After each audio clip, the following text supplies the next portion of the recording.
Today we will venture once again into the crazy Middle Ages and what is essential to know to deeply understand medieval society. The family organisation, in fact, constituted the fundamental cell of society. It was like a super social glue that held everything together. All relationships were based on the family model, which manifested in the bonds between lord and vassal, as well as between craftsman and apprentice. The entire medieval life can be interpreted through the structure of the families that lived during the Middle Ages. Hey guys! Welcome to Historical Gossip. In this channel, we do what humans have done best since we've evolved to be a super aware being. Gossiping!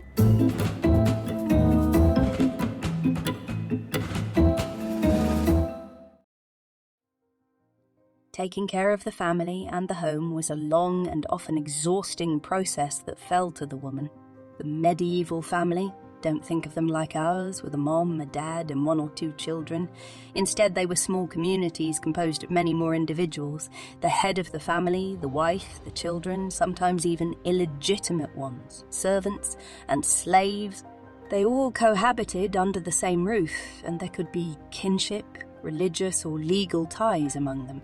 During the Middle Ages, the family became the foundation of human relationships, preserving many aspects inherited from ancient Rome, enriched by Germanic traditions, and gradually shaped by the influence of Christianity. To give you an idea of what the family represented in the Middle Ages, consider that the prestige of a region was based on the quantity of family units rather than the overall population size. In the regulations and customs of the time, every rule aimed to preserve the well-being of the family or the interests of the lineage, and sometimes it also extended to a broader circle, including the welfare of the group or guild, which was nothing more than a larger family. The great barons, who were at the top of the feudal order, and from whom lesser vassals depended, were first and foremost heads of families who gathered around them all those who, by birth, were part of the feudal heritage. Their disputes were primarily family struggles, and if they had an accident or got hit in the head by someone from the police, even if struck by lightning, someone present would be responsible. Let's now get to know the roles within the medieval family. The family structure in the Middle Ages was essentially patriarchal. The father was the head of the family and led its members with strict discipline to protect and sustain the children, which could also manifest through restrictions and punishment. In the Middle Ages, the father was the supreme authority and had control over the entire family, growing and expanding around him. For boys, this authority lasted until they became old enough and wise or took the path of independence, leaving the paternal roof. For girls, on the other hand, control lasted until the day of marriage, when guidance shifted from the father to the spouse. The father had the power to decide whom and when his daughters would marry, or if they would pursue a different career, such as becoming nuns or maids. Depending on the economic situation, even the choice of profession for male children was a decision made by the father. As it happens today, businessmen were often on the move, and during those times it was the mother who took charge at home, sometimes trying to make the paternal rules a bit less rigid.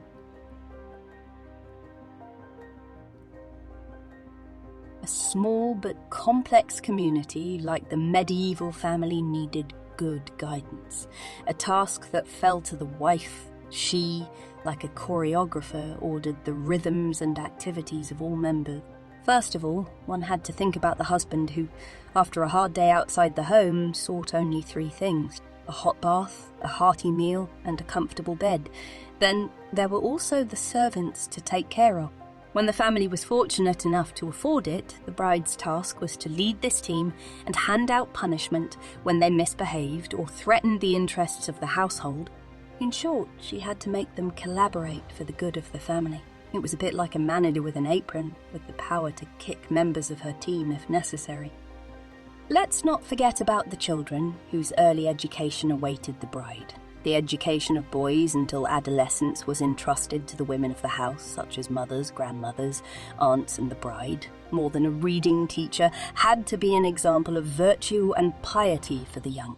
The bride had to ensure the peaceful coexistence of all these individuals, each with their own personality and needs. She was the lady of the domestic realm, the peacemaker of the family. It was necessary for her to repress the diabolical nature attributed to her and to take inspiration from the Mary to be sweet and maternal. A more important role assigned to women was managing family resources. Women were recognized for their talent in the daily management of supplies, overseeing and forecasting their use and preparing them for use. Always provided, however, that women were docile and measured, a good wife knew how to wisely regulate the flow of resources that men procured from outside and brought home. This was an essential gear to make society function harmoniously. When women fully played their role, they contributed to ensuring that the products of male industry were smoothly absorbed into daily life. Any excess in their expenses risked damaging the entire social body and the complex system of exchanges. Luxury laws were there to preserve social order and focused on women in domestic life. It was considered fundamental to regulate and limit excesses that stemmed from vanity, greed, lust, and domestic life led by women had the task of regulating and containing these impulses for the good of all. In the Middle Ages, therefore, women played a crucial role in maintaining social order, even though they had to do so with sweetness and moderation. Domestic tranquility was seen as a reflection of the harmony of the universe, and women had the task of preserving it. But there was a small problem. The female nature, which, according to the thinking of the time, was deceitful, capricious, and deceptive. The female condition was closely linked to its biblical origin. For members of the clergy, women were the incarnation of Eve, who had succumbed to the temptations of the devil by eating the apple and inviting Adam to eat it, thus causing the perdition of the entire human race. Therefore, all women were diabolical temptresses, slaves to their wildest instincts. They were symbols of temptation, with an unreliable and mutable nature, representing all the dangers associated with carnal desire and materiality. According to the doctors and clerics of the time, all great dishonours, shames, sins, and expenses were caused by women. They created great rivalries and destroyed great friendships. This male reproach was obsessively repeated and was based on the feeling of being constantly deceived by women. According to them, women talked too much, and their chatter disturbed the calm of the house and leaked secrets outside. Their quarrelsome spirit made men worry about trivial matters, instead of using the more solid male reason. In essence, these male reproaches were a reaction to the deep anxiety of medieval men who saw their illusions of stability and authority in domestic life fading. Women were considered fragile and inferior, condemned to submission to men by divine punishment. They needed to be protected and controlled, and aside from more coercive methods, how could the female nature be restrained? The male concern was to keep women at home as much as possible in a protected and controlled environment, and in the house itself women frequented areas even more reserved for them, such as the bedroom, the workspace, the kitchen, which was often placed on top or on the sides of the house. The introduction of a young bride into these spaces always involved ceremonies that sanctioned her admission, but at the same time isolated her from the outside world. Occasionally, however, a woman had to be able to go out, but her field of autonomy was well circumscribed. Her outings, in fact, had to be limited to well-defined paths such as the church, the washhouse, the public oven, or the fountain, places that varied depending on the social status, but they were clearly delimited. These places aroused curiosity and anxiety in men because they feared that female conversations could escape their control. It was important, therefore, that women stayed at home, but after household chores, dangerous free time remained for them.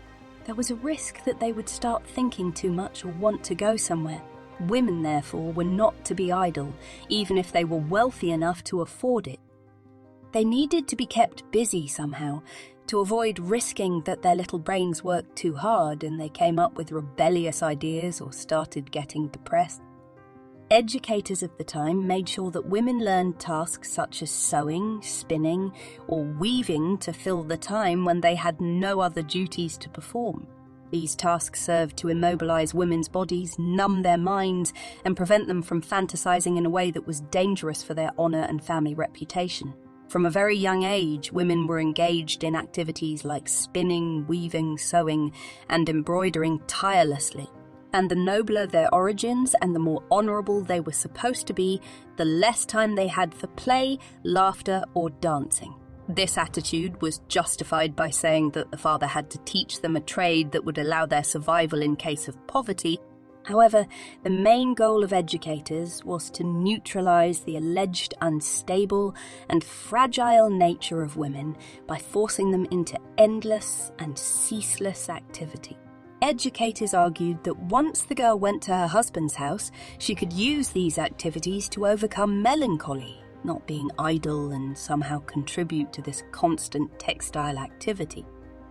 Textile work also had an economic function, especially in less affluent households. It was necessary to meet the domestic needs of textile products and also to try to earn by selling them outside the family circle.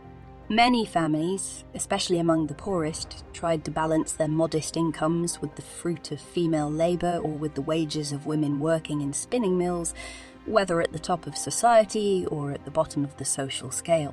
Women were not limited to being confined and submissive to their husbands' desires. Despite men's wishes, peasant women worked hard in the fields, while craftswomen worked in their husbands' workshops and sometimes took over after their death. Their determination and commitment demonstrate that women were not satisfied with being only passive spectators in medieval society. And you guys, did you know about medieval family dynamics and what the role of a mother was during the Middle Ages?